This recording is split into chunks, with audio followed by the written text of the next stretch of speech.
Hi. അപ്പോൾ ഇന്ന് നമ്മൾ ഉണ്ടാക്കാൻ പോകുന്നത് ഒരു ചായക്കപ്പാണ് കേട്ടോ.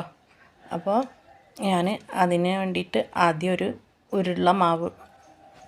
അപ്പോഴേ ചായക്കപ്പ് എന്ന് പറഞ്ഞപ്പോൾ അപ്പോൾ നമ്മൾ തിന്നാൻ ഉണ്ടാക്കുന്ന ഓർമ്മയിലാണ് കേട്ടോ. അപ്പോൾ മാവ് ഒരു ഉരുള മണ്ണ് എന്ന് പറഞ്ഞത് മാവായി പോയതാണ് കേട്ടോ.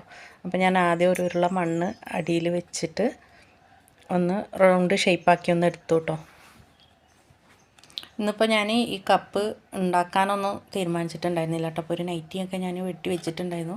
അത് തയ്ക്കാൻ വേണ്ടി ഇങ്ങനെ ഇരിക്കുകയായിരുന്നു. അപ്പോഴാണ് മെഷീനിൽ ഇരുന്നതും കറണ്ട് അങ്ങോട്ട് പോയി. കറണ്ട് പോകുന്ന മെസ്സേജ് വന്നിട്ടുണ്ടായിരുന്നു, ഞാൻ കണ്ടിട്ടുണ്ടായിരുന്നില്ല കേട്ടോ. അപ്പോൾ പിന്നെ ഇനി എന്തായാലും 6 മണിയാവും കറണ്ട് വരാനെന്നൊക്കെ പറഞ്ഞപ്പോൾ എന്നാൽ പിന്നെ ഈ പണി എടുത്ത് വെക്കാമെന്ന് വെച്ചിട്ട് അങ്ങനെ ഇരുന്നതാണ് കേട്ടോ. അപ്പോൾ നമ്മൾ ഉണ്ടാക്കി വെച്ച ക്ലേ ഒക്കെ ഏകദേശം കഴിയാനായിട്ടുണ്ട് കേട്ടോ. അപ്പോൾ ഇനി കുറച്ച് മണ്ണും കൂടി എടുത്തിട്ട് ക്ലേ ഉണ്ടാക്കണം. പിന്നെ ഞാൻ ഈ കപ്പ് വന്നിട്ട് അടിയിലിങ്ങനെ ഇരിപ്പ് പോലെയുള്ള കപ്പാണ് ഉണ്ടാക്കാൻ നോക്കുന്നത് കേട്ടോ.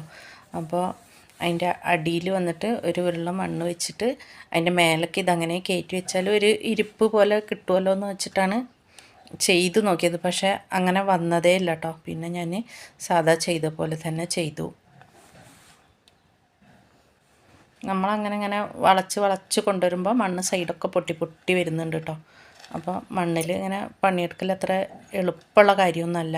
പിന്നെ ഇതൊന്ന് ഇങ്ങനെ രൂപം പടച്ചിട്ടിട്ട് പിന്നെ ഒന്ന് വെള്ളം വലിയുമ്പോഴുള്ളൂ കേട്ടോ നമുക്കൊന്നും കൂടിയൊക്കെ ഒന്ന് ഷേപ്പാക്കാനും ഉള്ളൊക്കെ ഒന്ന് നല്ല മിനുസപ്പെടുത്താനും ഒക്കെ ഒന്ന് പറ്റുള്ളൂ കേട്ടോ.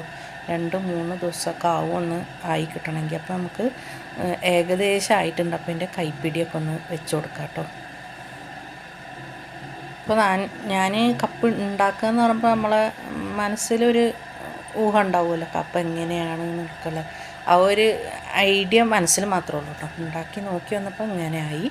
അപ്പോൾ ഞാൻ അതിൻ്റെ ഹോൾസ് ഇങ്ങനെ ശരിയായി കിട്ടാൻ വേണ്ടിയിട്ട് അതിൻ്റെ ഉള്ളിൽ ഒരു ചെറിയ കമ്പും കഷ്ണം കൂടി വെച്ച് കൊടുത്തിട്ടുണ്ടായിരുന്നു കേട്ടോ. അപ്പോൾ അല്ലെങ്കിൽ അതാകെ അതിൽ ജോയിൻ്റായി പോവില്ല. അപ്പോൾ ഒരു ഹോൾസ് വരില്ല.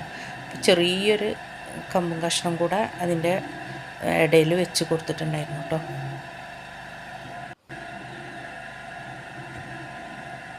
പിന്നെ അതിൻ്റെ പണികൾ ഏകദേശം കഴിഞ്ഞപ്പോൾ ഞാൻ ആ കോല് എടുത്തിട്ട് അതിൻ്റെ ഗ്യാപ്പിലുള്ള മണ്ണും ഒക്കെ ഒന്ന് എടുത്തിട്ടുണ്ട്. പിന്നെ വൈകുന്നേരം മോള് വന്നപ്പോൾ കപ്പ് ഉണ്ടാക്കിയെന്ന് പറഞ്ഞ് കാണിച്ചു കൊടുത്തപ്പോൾ പറഞ്ഞ് ഉമ്മച്ചി ഉണ്ടാക്കുന്നതിന് എല്ലാത്തിനും ഒരേ ഷേപ്പാണല്ലോ എന്നൊക്കെ പറഞ്ഞു കേട്ടോ. അപ്പോൾ ഞാൻ പറഞ്ഞു ഇത് മണ്ണിങ്ങനെ ആയതുകൊണ്ടാണ്, നമുക്ക് പിന്നെ ശരിയാക്കി എടുക്കാം, തുടങ്ങിയിട്ടല്ലേ ഉള്ളൂ എന്നൊക്കെ പറഞ്ഞു കേട്ടോ. അപ്പോൾ നിങ്ങൾക്ക് ഈ